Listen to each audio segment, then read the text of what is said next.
On se pose tous des questions un peu débiles sur les jeux. En tout cas, moi je m'en pose souvent. Et j'ai décidé de faire une série de vidéos où je répondrai à ces questions. Les miennes, comme les vôtres. Et aujourd'hui, ça concerne un jeu auquel je joue depuis presque 20 ans. World of Warcraft. Même si j'avais arrêté d'y jouer, j'ai voulu revenir pour répondre à une question particulière que je me suis toujours posée. Et qu'il est temps de tester pour de vrai. Jusqu'à quel niveau je peux monter uniquement en exploration. Les règles sont simples. Je n'ai rien le droit de faire à part explorer. Si un mob m'attaque, je fuis. Si une quête pop, je l'abandonne. Je ne peux rien faire d'autre que marcher ou voler.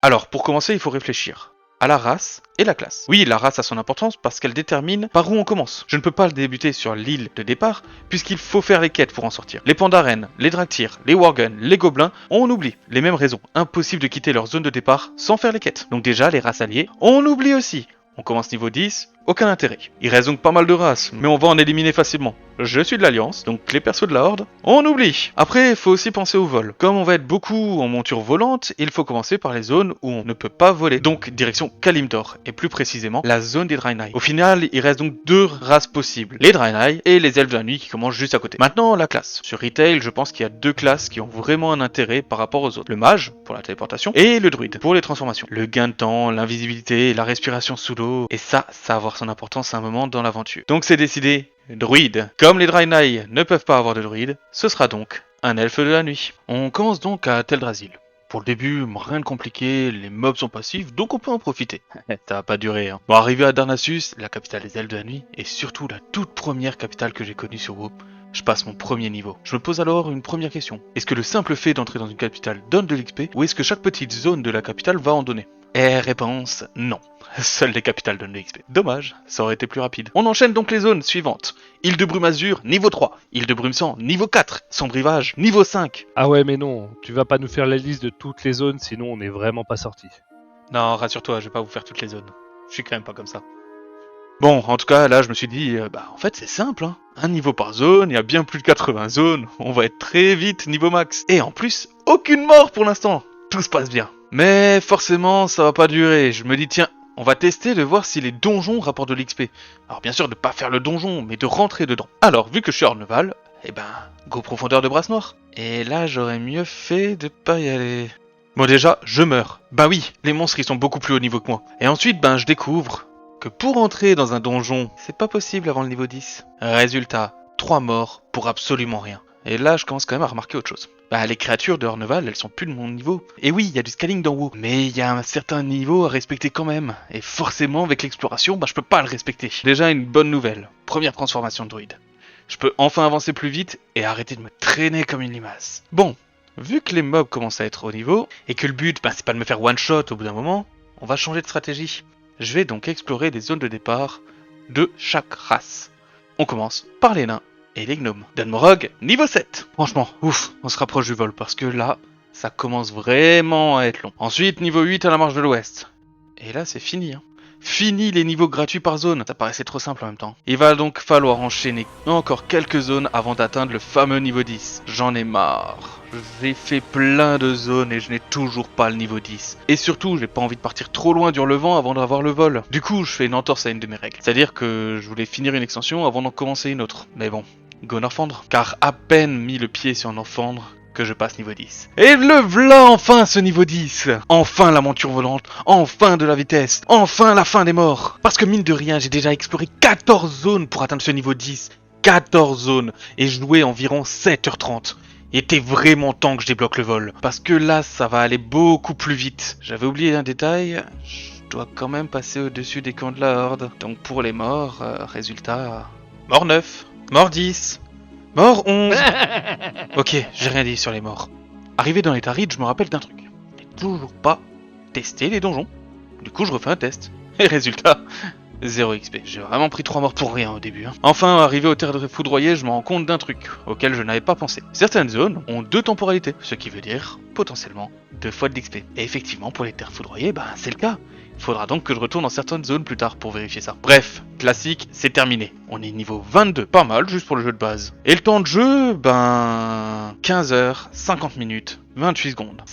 C'est long. Alors ouais, je parle aussi avec des potes et je fais des pauses. Mais quand même, c'est très long. À la base, je m'étais dit que je ferais la même chose sur Vanilla classique. Mais là, clairement non. Allez, moi je te lance le défi des abonnés. Si on passe les 500 abonnés, tu devras réaliser ton expédition sur Vanilla. T'es sérieux, Case? Bon, allez, j'accepte le défi. Ah, et pour le nombre de morts, bien sûr, 19 morts. C'est énorme. On passe donc à Burning Crusade. Rien de très particulier ici, je prends environ 3 niveaux sur les zones principales. Mais au moment de partir sur Keldanas, premier vrai problème du défi. Faut être niveau 30 pour y aller. Et avec les 3 niveaux que je viens d'avoir, je suis niveau 25. Donc impossible d'y accéder seul. Et comme j'ai dit avant, je dois finir chaque zone avant de passer à l'extension suivante. Donc pas le choix. J'appelle 2 amis pour m'aider et me téléporter sur l'île. D'ailleurs, je vais tout de suite en profiter pour remercier 3 guildes de Kazmodan qui m'ont énormément aidé pendant cette aventure. Ma guilde, les Napéritifs, mon ancienne guilde, les Comme à la maison, et une guilde amie, Tagazok. Sans ces 3 guildes, je n'aurais jamais pu faire toutes les zones. Certains sont tout simplement inaccessibles sans téléportation, surtout à Cataclysme. Et d'ailleurs, pour remercier une des personnes qui m'a aidé, je vous mets un lien vers son site, il fait de superbes dessins. N'hésitez pas à aller voir si ça vous plaît. En tout cas, Burning Crusade est terminé. On est niveau 25, 2 morts à peine, et pour le temps, 2 heures, 13 minutes, 34 secondes. Franchement, 2 heures pour une extension, ça me va très bien. Et après Burning Crusade, forcément, on enchaîne avec Northrend. Pour moi, la meilleure des extensions du jeu. Jamais détrônée, et je pense qu'elle le sera jamais. Et en plus, aucun problème ici. J'ai fait toutes les zones en solo, sans aide de personne. Je gagne 5 niveaux, je termine niveau 30, dans un temps de 2 heures, 57 minutes, 14 secondes. Bon, ok, 5 morts, ça, voilà. Et maintenant, Cataclysme. Pour moi, la pire extension du jeu. C'est celle qui m'a fait arrêter WoW pour la première fois. À l'époque, je n'avais pris aucun plaisir. Et aujourd'hui, franchement, je la déteste encore plus avec ce qui va se passer. Et il y a une raison principale à ça. Cette saloperie de zone aquatique. Une horreur. Le vol au-dessus de la zone fonctionne pour une partie, mais pas pour tout. Résultat, 1h15, 1h15, 1h15 à nager partout pour trouver chaque petite zone qui donne de l'XP. Une horreur absolue. Et encore, heureusement que je suis druide avec les transformations pour aller plus vite. Je ne veux plus jamais entendre parler de cette zone de toute ma vie. Le reste de Cataclysme se passe plutôt bien. Je termine niveau 33, j'ai à peine une petite mort, temps de 3 heures, 8 minutes et 6 secondes. Mais en réalité, j'ai pas complètement fini Cataclysme. Il me reste une petite zone que je ferai plus tard et je vous expliquerai plus tard pourquoi. Et maintenant, go Pandarie! Non, on peut pas aller en Pandarie sans faire les quêtes. Bon, on rappelle les amis pour me faire téléporter. Et ce sera pas la seule fois en Pandarie. J'ai aussi besoin d'aide pour atteindre l'île du tonnerre, la seule île de Pandarie qui donne de l'XP. Parce que l'île des géants et l'île du temps figé me donnent absolument rien. Je termine donc Pandarie niveau 37. Nombre de morts, 1. Et un temps de 2 heures, 39 minutes, 36 secondes. Et maintenant, direction une extension très mal aimée. Draenor. Pour Draenor, j'étais déjà prêt à rappeler les autres. Mais à ma grande surprise, on peut se téléporter directement à la capitale. Donc cette fois, full solo. Je me demande alors comment elle va être la jungle de Tanaan. Normalement, si on n'a pas fait les quêtes, le portail n'est pas détruit, on ne fuit pas, donc la zone devrait être différente. Eh bien non. Bizarrement, le jeu considère qu'on a tout fait. Le portail est détruit, la zone est immergée, exactement comme si j'ai fait les quêtes. Termine Draenor niveau 41. On a 2 morts et un petit temps de 1 heure, 44 minutes et 07. Rapide, efficace. En même temps, on sait que Draenor manque de contenu, donc c'est pas très étonnant. Mais à ce moment-là, on est à peu près à la moitié du jeu, voire même un peu plus. Et je commence à me dire que le niveau 80 n'est peut-être pas impossible. Après Draenor, on part pour Légion. Franchement, ça fait plaisir. Enfin une superbe extension. Il était temps. Bon. Sauf qu'évidemment, le portail il est fermé. Encore. Donc là, je rappelle mes amis, mais pour une fois, pas pour qu'ils me TP. Je me dis qu'il y a sûrement une solution. Il y a plein de solutions pour aller en Légion. Donc il doit y en avoir une, autre que le TP. Je leur demande s'ils ont des idées. Et là, on me dit la pierre de foyer de Dalaran. Mais oui, c'est logique. Enfin, pas pour Blizzard. L'objet fonctionne pas. Je teste aussi le Vindicar dans les Draenei Sancteforge. On voit bien une jolie planète d'Azeroth, mais pas de téléportation non plus. Pas le choix. Il faut encore demander un TP. Une fois en Légion, je fais les 6 zones de base sans souci. Puis go Argus. Et là, ça commence les complications. Argus est séparé en 3 zones. Une avec un raid, une avec un donjon. Ces deux-là, n'importe qui peut me téléporter. Mais la 3e, il faut obligatoirement un démoniste. Heureusement, j'ai des démonistes dans mes amis. Go Argus. Et là, je me rends compte d'un truc. 0 XP sur Argus. Sérieux, j'étais content. On était presque à un niveau par zone. Je me disais que le niveau 80 allait peut-être être possible. Bon raté hein. On termine Légion. Niveau 46, avec un nombre de morts de 5 et un total de temps de 3 heures, 13 minutes, 43 secondes. Et on enchaîne avec Battle for Azeroth. J'en profite d'être avec mes amis pour qu'ils me téléportent directement sur une des zones de BFA à laquelle je ne peux pas accéder seul, Naz Jatar. Et là, au bout de 5 minutes, voilà ce qui se passe. Heureusement les gars, on me TP, je peux enfin faire la jaune comme il faut. Et voilà ce que Blizzard me fait.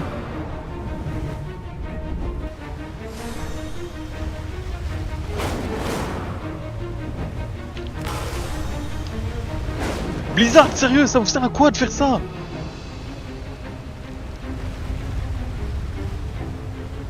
Y'a rien à faire, je me refais TP direct ici.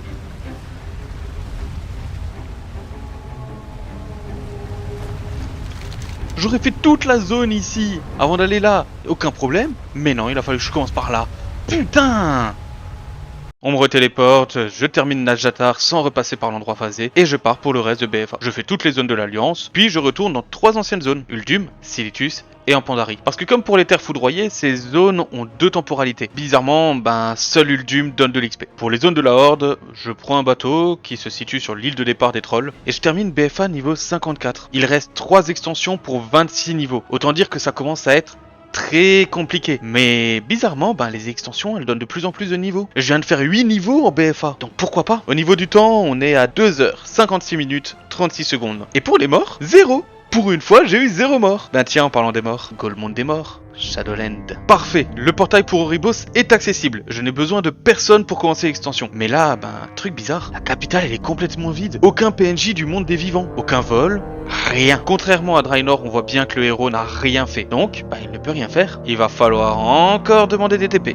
2 personnes plus un démoniste sont connectés. On commence par la zone qui me fait peur depuis le début. L'antre. Ah ouais, je sais que je vais mourir 1 milliard de fois. Non, le TP il fonctionne pas. Même avec un démoniste, même avec la pierre de TP du raid, impossible d'aller dans l'antre. Plus tard, j'apprendrai via internet qu'il faut être niveau 70 pour y accéder. On va quand même profiter du démoniste présent aujourd'hui. Parce qu'il va pouvoir me permettre de rejoindre la zone de cataclysme que j'avais laissée de côté. Le front du magma. Et ouais, c'est une zone accessible uniquement après avoir fait plusieurs quêtes, dont des quêtes journalières. Donc tout le monde n'y a pas accès. Il me fallait absolument un démoniste pour y aller, mais un démoniste qui a accès à la zone. Voilà pourquoi je l'avais laissé de côté pour le moment. Une fois cette zone fait, retour en Shadowland. On me téléporte dans une zone que je peux réellement explorer. Je commence par Bastion. Ça donne pas mal d'XP. Ensuite, go Maldraxxus. Bonne nouvelle, les fly fonctionnent, je vais pas avoir besoin d'aide entre chaque zone. Mais c'est bizarre, il y a très peu de zones qui me donnent de l'XP. Bastion m'a fait monter d'environ 95% du niveau, Maldraxxus à peine 15%. Et en plus, je reste bloqué dans un foutu bâtiment. Impossible de sortir. Et si j'utilise ma PDF, je ne pourrai pas revenir, puisque Oribos est vide. Donc on rappelle encore des gens pour me TP. Allez, go Sylvarden, en espérant que ça rattrape Maldraxxus. Et la réponse est claire, va te faire voir.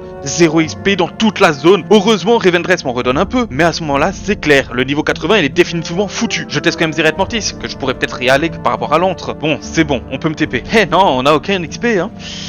On termine Shadowland, niveau 57. Ce qui veut dire à peine 3 niveaux sur toute l'extension. En plus de ça, l'extension aura quand même pris 2h, 33 minutes et 39 secondes. Mais par contre, en termes de mort, j'aurais eu qu'une mort. Vous en voyez 2, mais il y en a une qui est pour Cataclysme. Bon, allez, go les îles aux dragons. Franchement, je veux juste en finir avec Shadowland. Pas grand chose à dire sur Dragonfly, je connais pas trop l'extension, j'y ai pas beaucoup joué. Par contre, j'aimerais quand même en profiter pour vous demander de mettre un like, de vous abonner si la vidéo vous plaît, de rejoindre mon Discord, et ainsi que me suivre sur Twitch. Je suis en live les lundis, mardis et mercredis soirs, et on vient juste de commencer une nouvelle série sur WoW justement depuis lundi. Extension terminée, résultat, 2 petits niveaux.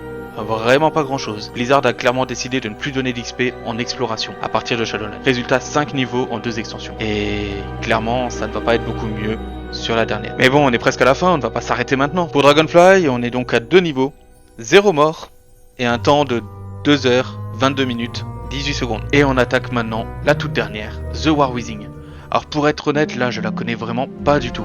J'ai commencé à sa sortie, monté mon perso, puis j'ai arrêté. Donc là je découvre vraiment les zones avec cette vidéo. Je ne sais pas si j'aurai besoin de TP ou non.